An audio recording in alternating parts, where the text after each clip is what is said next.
In this video, we're going to describe kinetic theory of gases. Until now, our work with ideal gases has been concentrated on the ideal gas equation of state, which is this one. This equation is something that we call phenomenological, which means that it just emerges from experimental observation, right? So from a variety of experiments in which the pressure, volume, temperature, and amount of gas was varied, this is the law that came through. However, this law, even though it is very useful because it allows you to relate pressure, volume, number of moles, and temperature, it actually does not provide any fundamental understanding of what's going on at the microscopic behavior, at the microscopic level with the gas particles. That's something that we can do using kinetic theory of gases, which is what we show in this video.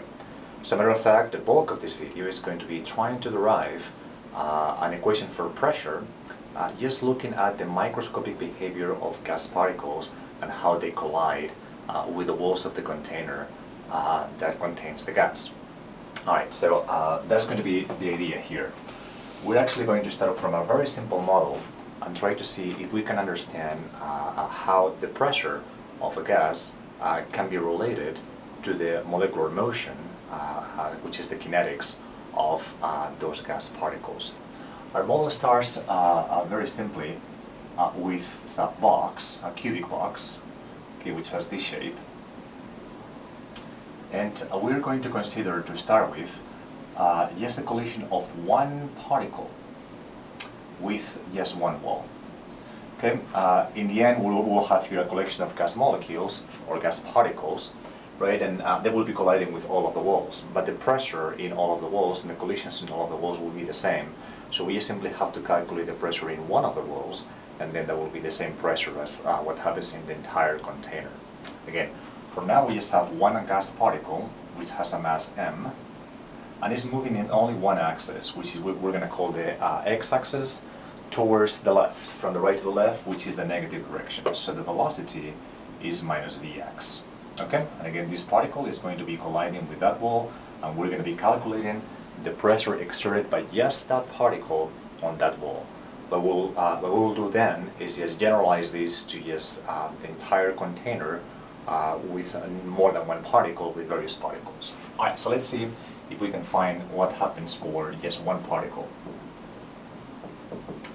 Alright, so this particle is going to exert pressure on that wall whenever it collides. Because whenever it collides, it deposits some energy, okay, and pushes out the wall. That's what we call pressure. Alright, so going back to the fundamental equation of pressure, we have the pressure is equal to force over area. Okay, the area is going to be very easy to calculate. This is going to be a box of length L, okay, it's a cubic box, and all of the dimensions have the same length, right? So calculating the area of that wall is going to be straightforward. But it's going to be a little more difficult is calculating the force exerted by that particle as it collides with the wall. Alright, so let's see if we can actually find it here what force is. Force happens to be mass times acceleration, okay? And we also know that this is mass times velocity over time. Okay? If we think about this, this is something that we called linear momentum, and we're going to be calling it P. That is the linear momentum. Okay, so when we think deeply about this expression, what happens is as follows. The way that we can interpret this expression is as follows. Right, that particle is going to be colliding with a wall, and it's actually going to be changing its momentum. Right, the momentum is a vector. Okay, one way before the collision is pointing that way, but after the collision is pointing the reverse way. Right, there's a reversal in the momentum, and that is what elicits the collision. All right, so if we're able to calculate this change in momentum and see how many times per second does it take place, right? So change in momentum per unit time. Okay, then we will be able to calculate the force exerted, and then later we will be able to calculate the pressure exerted by that particle when it collides.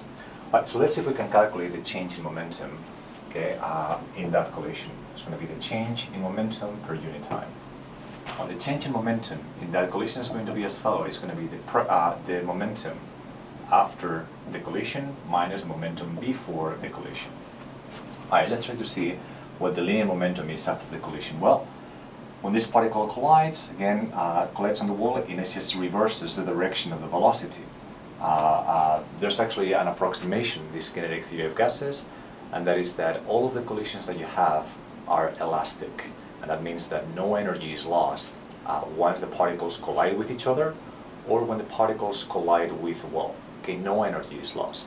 What that means is that the velocity, the modulus of velocity before the collision and after the collision is actually the same. Okay, it just reverses the direction. Then what will happen is that after the collision, then the modulus is going to be mvx, so mass times velocity, but the velocity is now going from left to right, so that is positive. And then the momentum before the collision is simply going to be the momentum right here, as the particle travels from right to left. So the mass of the particle and the velocity, which is minus x. Okay, notice that that is going to be equal to 2 mvx. That is the change in the momentum when the particle collides with this wall. All right, now we just have to calculate how frequently that takes place, right? What is the time that passes between two collisions of that same particle on the same wall? All right, so for this, we can simply say that, well, the velocity of the particle is simply distance, the distance traveled over the time that it takes to travel that distance. Solving this for time, which is what we need right here, we find that this is going to be distance over the velocity. All right, so then let's try to see what the distance and the velocity is in our model. Okay, notice that the distance is going to be the distance traveled between two collisions on the same wall. So the particle collides, goes that way, collides on this wall, returns, and then collides on that wall for the second time. Right, so the distance that you cover is L, the length of the box, and then L, the length of the box in the reverse direction. So you actually have to cover a distance of 2L before you collide twice with the same wall. Okay, the distance is going to be 2L. And the velocity, we know that is Vx. Okay, so that is the time that it takes for that particle to collide twice on that wall. All right, so we actually have everything that we needed. Okay, notice that now we can calculate force. And this is simply going to be equal to the change in momentum in that collision, which is 2 mvx, and then the time that it takes for two collisions to take place, that is 2L over Vx. Okay, so we come here, notice that these 2's cancel, and the result of that is going to be mvx squared over L. That is the force. All right, what about the area? Well, this is just the area of that wall. Okay, so it's going to be L by L, that is going to be simply L squared. Okay, so the pressure exerted by just one particle when it collides with this wall of the container is simply going to be equal to mv squared over L cubed. But of course, L cubed is a familiar magnitude, which is simply the volume of that container. Okay, we can replace it by the volume. All right, careful with the notation here. Okay, this V is capital V, and that is the volume of container. This V is lowercase v, and that is just the speed, okay, the velocity in the x-axis. Okay, great. So we've been able to calculate the pressure for just this system, which is one particle traveling in the direction and colliding with that wall. This is our starting point, but of course we have to generalize it to something that is useful. And something that is useful would be a situation in which you actually have many particles, okay, and they're not all moving in just one direction, colliding with that wall, but they're moving randomly. And actually that's another approximation of the model. When we actually study kinetic theory of gases, we assume that particle motion, the gas particle motion, is completely random. There's not a tendency to move more in one axis than the other, and that is exactly how real gases behave. Okay, so now that is what we have for one particle, but again, we now want to generalize this to a macroscopic sample where you might have a large number of particles, typically an Avogadro number or on the order of an Avogadro number. Okay, so how do we do this? Well, that is very simple. For n particles, again, n can be a very large number on the order of the Avogadro number for a macroscopic sample, okay, for n particles, then what we do is as follows. We say that the pressure exerted by n particles would be simply the pressure caused by one particle, which is this, okay, multiplied by the number of particles. That is our first step here. Okay, the problem though with this approximation here is that we are assuming that all of the particles are moving with exactly the same velocity and colliding with that wall. But that actually is not a good representation of reality. Okay, what we actually know is that when you have a gas in a container, not all of the particles move with the same velocity.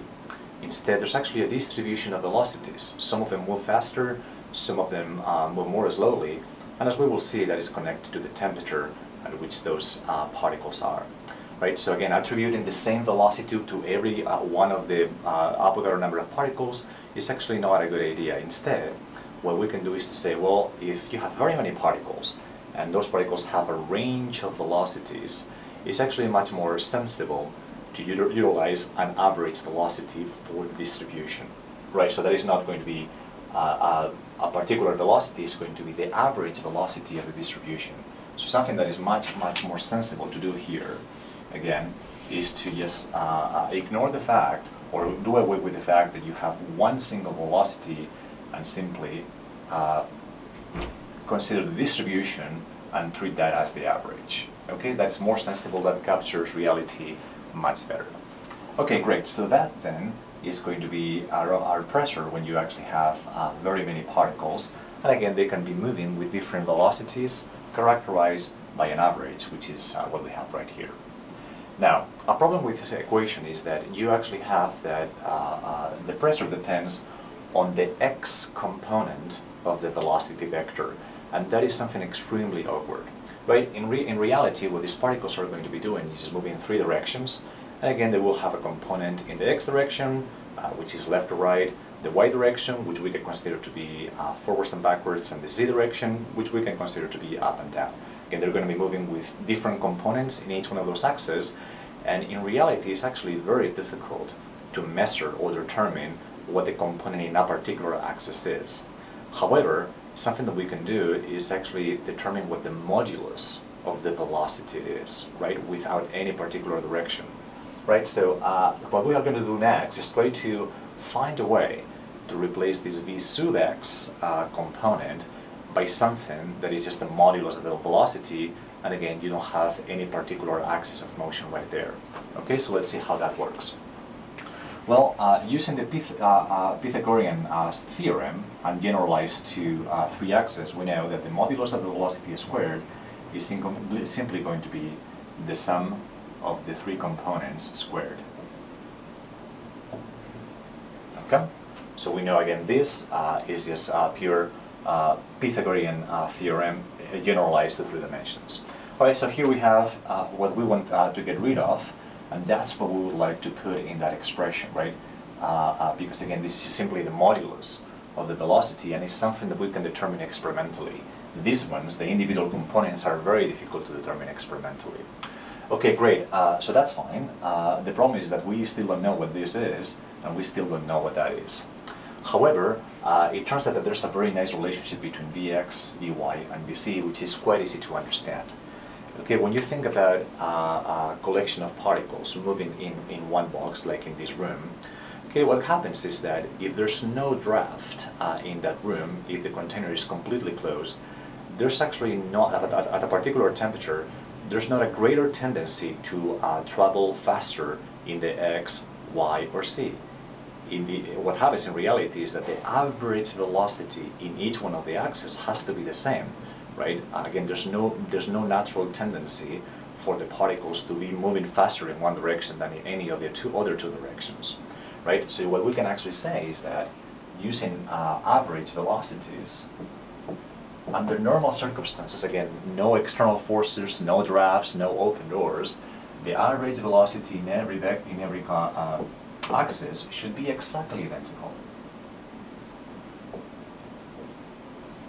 Okay, and again, that makes perfect sense. So then we can recast this expression to actually take care of average velocities. Okay. And then, taking that expression right here, we can actually rewrite this simply as the modulus squared of the velocity average, okay, is going to be equal to Vx squared plus Vx squared, because Vy is exactly the same as Vx, okay, the average one, and then the same thing for Vc. Okay, Vc squared is always the same as Vx squared when you take the average. Okay, so this is a very simple relationship. We actually have then that this that we can measure, okay, which is the modulus of the velocity squared and then take the average, is equal to 3, the same thing for the x-axis. Okay, and that is exactly what we wanted, because it allows us to be able to replace this Vx component, which again is impossible to measure experimentally, and put it as a function of the velocity, just the modulus, which is something that we can determine experimentally. Okay? Alright, so then let's actually take that step, and we'll be very close to finishing here. We come to this expression, and then find that, well, Vx squared then is going to be equal to this. Alright, so let's replace it. We're going to find here n over 3v multiplied by mv squared. Okay, and this is our almost final expression for what the pressure exerted by a collection of molecules of n gas particles is on a container of volume v, when the mass of the particles is m and the average velocity, the average of the velocity squared happens to be this number. Okay, great. We're actually going to slightly modify this expression a little bit to make it even easier to remember. Okay, so this, something that we can do here is multiply it and divide by 2, and then you will see that that generates a simplification in the expression. Again, multiplying this expression and then divide it by 2 does not change the expression at all. Okay, you actually have exactly the same thing. But the advantage of doing this is that now you have a term that is easily recognizable. Okay, this term is 1/2 of mass times the velocity squared, which from general physics we know is the average kinetic energy. Okay, so we can use this expression for the pressure, or we can use this expression for the pressure. 2/3 number of particles over the volume of the container multiplied by the average kinetic energy. Okay, so this is the pressure in kinetic theory of gases. And the nice thing about this equation for pressure is that it actually allows you to understand at the microscopic level why gases exert that pressure. But we actually then, the way to rationalize that is as follows. It turns out that if you actually have some gas particles right here with some kinetic energy, they're moving with some velocity and they have some mass, okay, whenever they collide with the walls of a container, that actually exerts pressure in the container that you can measure. Okay? Notice that there's a linear dependence between the pressure exerted by the gas particles and the average kinetic energy of those particles. Okay, so it's a beautiful understanding of how pressure depends on the kinetic energy of the particles. Okay, notice that the kinetic energy is just mass velocity squared. So if you have 1/2 the mass velocity squared, right? So if you have that those particles are very massive, then the pressure exerted would be greater than if those particles are actually lighter, which makes perfect sense. At the same time, if those particles are moving very fast, then the pressure exerted by those particles will be much larger than if the particles are moving a little bit more slowly, okay, which is also something that is very sensible. Okay. Finally, for the same volume, if you have very few molecules, if the number of gas particles n is very low, then there will be fewer collisions with the wall and the pressure will not be very high. But if you jam very many gas particles in a volume, there will be very many collisions with the walls and then the pressure goes up. So that also explains this dependence on the number of particles that you have for a particular volume. Okay, in this video we have then explained kinetic theory of gases, and then we have been able to derive the pressure by just simply looking at the motion of particles. In the next few videos we're actually going to see the relationship of the kinetic energy with the temperature, And then we will also see what is an expression, how do we determine actually this average of the velocity squared.